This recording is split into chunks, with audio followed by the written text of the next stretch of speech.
We're back with our recordings of the month for May 2025. Of course, we hope these are interesting in 2029 and beyond. Our esteemed audio reviewers have selected these pieces as offering a good combination of interesting music and good recording quality. They aren't necessarily new, although they will often be new discoveries for us, and we hope you.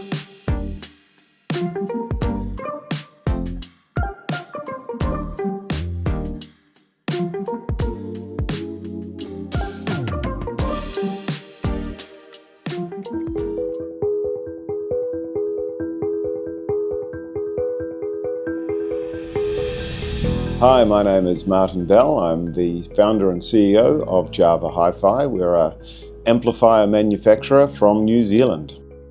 Well, I think we wanted to do something different. We wanted to use some new technologies. We wanted to have some new industrial design. I came up with the name Java Hi-Fi because I am a real coffee aficionado, and of course Java is slang for coffee, and hence that has carried through to the naming of the single shot and the double shot. It was 4 letters. We were able to make a cool kind of waveform logo out of the name. And I'd like to think perhaps that I'm something like a conductor of an orchestra. I'm not necessarily the engineer or the designer, but I can work with great people in those fields to bring a product to life.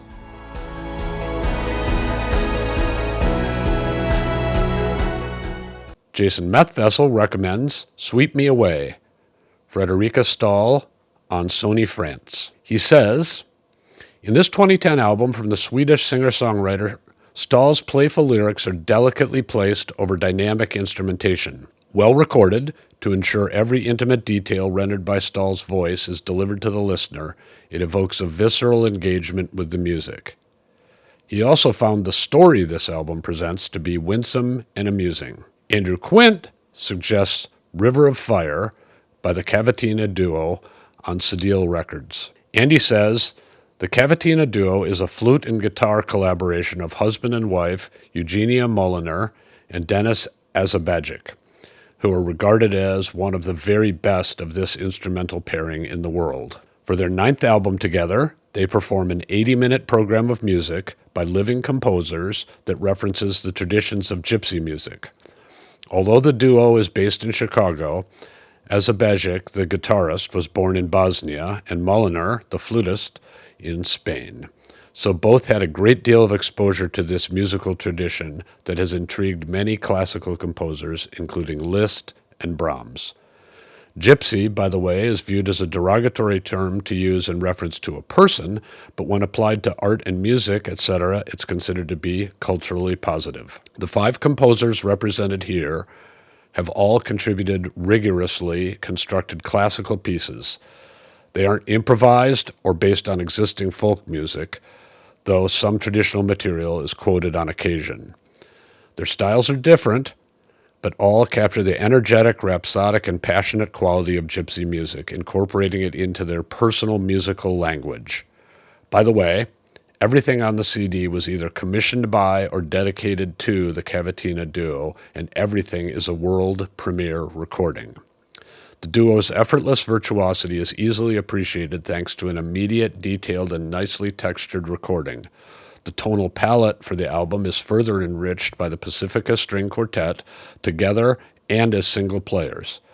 Chels Bernard Vamos lends support to Stacey Garrup's work Romani Songs, and violinist Simon Ganatra joins the duo for the dazzling pyrotechnics of Sergio Assad's Cantos Cigar. The entire quartet is on board for Clarice Assad's 4 Scenes, which concludes the CD in a mood of swirling, lurching ecstasy.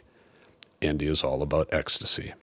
I just discovered the 2011 album Equinox with Marcus Schwarz and his band Lakou Brooklyn. It's on Soundkeeper Recordings. This is Haitian-inflected jazz with engaging vocals and percussion, plus trumpet, bass, and electric guitar. This recording was made by Barry Diamond using a single pair of Earthworks microphones. The simple mic technique may be part of why the sound is good, but it also means the musicians have to do each track in a single take. The music of Equinox just has an energy that you often feel at live events.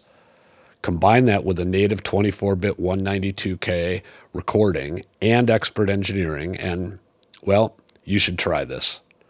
The 24-bit 192K AIF files are available from soundkeeperrecordings.com.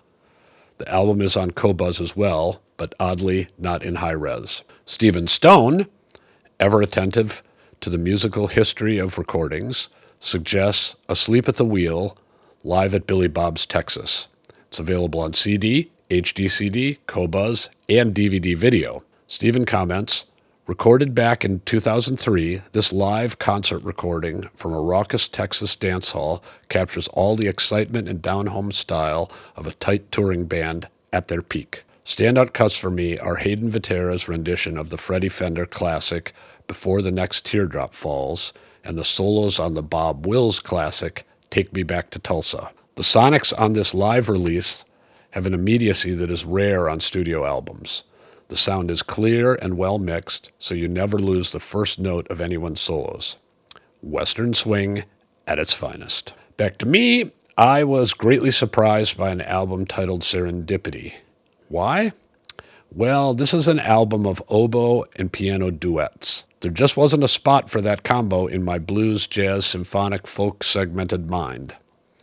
But this album was recorded by Triptych, and they are doing fabulous work, so why not? I'm glad I tried it.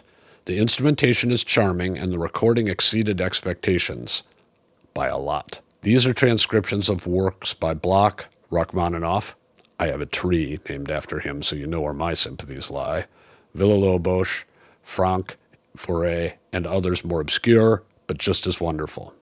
Finally, Michael Johnson suggests American Football, the 25th anniversary edition. Michael notes, Illinois band American Football released their self-titled debut album in 1999 to little fanfare. But over the next 2 decades, this record would come to both define and escape the bounds of the indie rock genre known as Midwestern emo. This homemade recording has been in print on polyvinyl records since its debut, but only last year did it finally receive the remaster it deserved. The 25th anniversary reissue of American Football, remastered by Jonathan Pines, breathes new life into the album, whether it be on streaming, look for the chrome-plated cover, or the new 45 RPM double vinyl. The drums now have depth and energy, while instrumentals and vocals are shaded with far more color and texture. If this album has piqued your curiosity before, this edition should be your excuse to give it a deeper listen beyond just the excellent and frequently sampled opening track, Never Meant. I hope you've enjoyed this edition of Recordings of the Month. Thanks for watching, and we hope to see you again soon.